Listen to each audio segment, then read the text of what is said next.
বাবার বাড়িতে, কিন্তু তার পিছনে পিছনে উনি চলে গেলেন। যখন তার স্ত্রী দেখতে পেল যে এ তো আমার পিছনে পিছনে চলে আসছে, আমার প্রতি এত মোহর,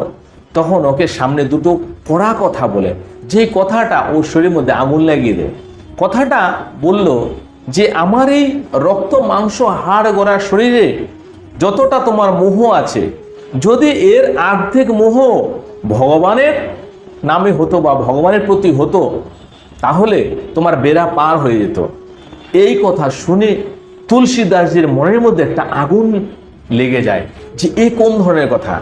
আমি এতটাই মোহিত স্ত্রী প্রেমে, আর এর অর্ধেকটা মোহ যদি আমার ভগবানের প্রতি হয়ে যায়, তাহলে আমার বেড়া পার হয়ে যেত, তাহলে আমি ভগবানের প্রতি প্রেম করি। সেজন্য সেখান থেকে রাগে চলে আসে, বাড়িতে এসে ওই বস্ত্র ত্যাগ করে দেয়, গৃহস্থ বস্ত্র ত্যাগ করে সন্ন্যাসীর বস্ত্র ধারণ করে এবং সে বাড়ি